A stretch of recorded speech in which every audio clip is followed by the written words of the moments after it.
and maybe it's still a little too early in the process with all the vacancies, but how would you characterize the risk that a COL gets rejected outright, or is it more a matter of a timing issue and the approval is a foregone conclusion? It's just a matter of the utilities will have to go back and address any issues that the NRC has?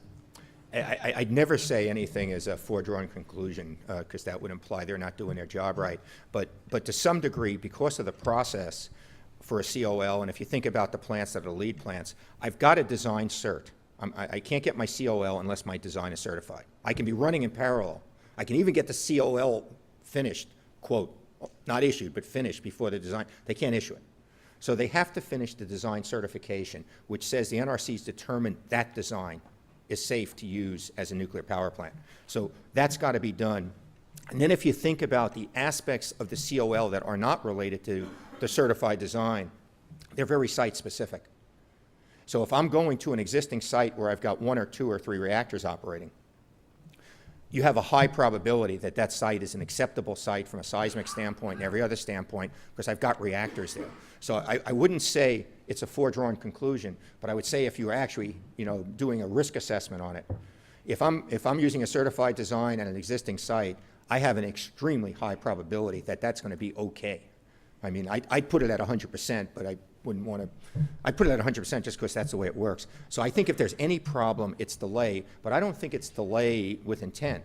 I think this is all new process for everybody. The NRC, I mentioned that they're looking at it with in a way of one issue, one review, one decision. That's a wonderful way to look at it because if my standardized design is the same as Karen's, and they've reviewed aspect X of it, and they review the same thing, our applications are identical. On the industry side, where the thing is identical, it's identical. The words are the same. So they don't have to do an independent review. They just make sure that I've committed the same thing as Karen, and then they say, okay, the safety evaluation report that was done for Karen is applicable to MAUV. So I think the delay is in a learning process as opposed to a malicious intent process. Are there any other questions? Oh. It seems that there has been a shift in the nuclear waste program, looking for alternatives to Yucca Mountain. Could you elaborate on that and who would be in charge of that study, and also who will finance that? Yeah, I'm not sure I'd say it's a shift, Danielle, because for I think 2 years now, when Skip was here, he talked about our integrated use fuel management strategy. When the Bush administration came out with their global nuclear energy partnership, they started a debate, and they didn't do a very good job of launching that, but they started a discussion in Washington about closing the fuel cycle, which actually became a relatively meaningful discussion in DC. And since our industry has never been very aggressive on closing the fuel cycle, we actually discussed it with our executive committee at that time, and there was agreement that closing the fuel cycle might make good sense, particularly if you're deploying lots of nuclear plants, because we can get the energy out of the waste rather than just putting it in the ground.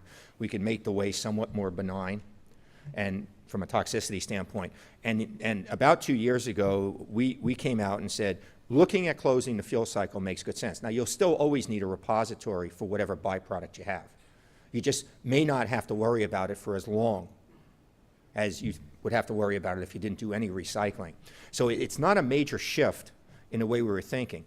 Our call, and I don't know the answer to your question on who would do the commission. That's something we're proposing they do.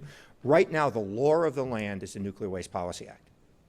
Okay, so the president may not like Yucca Mountain, and Senator Reid may not like Yucca Mountain, but that's the law. They should be looking at it. If they want to slow it up and do something else, which we think has some merit, because we don't think you need a rush to Yucca. We think that what we need, and anybody that thinks anybody's rushing to Yucca hasn't been paying attention to what goes on that project. So, I mean, what we really think is now's a good time, because we are looking at building plants, not just here, but everywhere, to take a hard look. The U.S. ought to be a leader in areas like reprocessing, so that you deal with non-proliferation issues, you deal with waste management issues smarter. Yeah, I'd like to add, Marv, if you don't mind. We've taken a look at the loan guarantee. Somebody brought that point up. And based on our analysis, what we found is the risk to the federal government of a default is extremely low, particularly in the operating portion of these projects. And furthermore, the companies pay up front for this loan guarantee. So it should be revenue neutral, if you will, to the federal government. So I think really, as Marv pointed out, it's a program that can benefit not only the public, but the industry in providing a low-cost method of financing these projects, which again, should cost the federal government $0. Just tell them who you are, Steve. Thank you. Just wanted to follow up on something you said when you talked about the Renaissance at a measured pace. I think you talked about 4 plants by 2016. Is this in construction and or already completed? We're expecting 4 plants would be operational in the 2016 timeframe. Because I thought you said it takes 10 years to. Well, the picture that you saw for 10 years was starting to prepare your license, get your licensing, and then do your construction. Everybody's in licensing right now, so you're into that process. Does this assume additional loan guarantees, or do you think $18.5 billion is going to be enough for these 4? I think that depends on the company's decisions on whether they think they need loan guarantees. I think that every company that can get loan guarantees that make sense to them will probably ask for it. Whether they absolutely need it, I'm not sure. And in some cases, because of the way the rule is written, you saw Progress say that they weren't even going to continue to pursue it. So I think that's going to be a business decision for the companies. I think merchant companies need loan guarantees. I don't know how a merchant could do it unless they get enough partners so that no one's got a lot of debt in it, but they've got to leverage as a merchant to get the price of the electricity down so that they really are confident in selling it. Regulated utilities, as I said, have other mechanisms if their public utility commissions are willing to help them out. And my last question, if I may, what's the reason for the change in reactor vendors?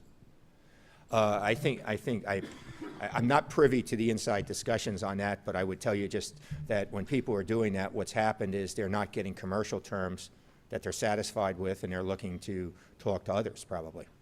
And they may go back to the original vendor.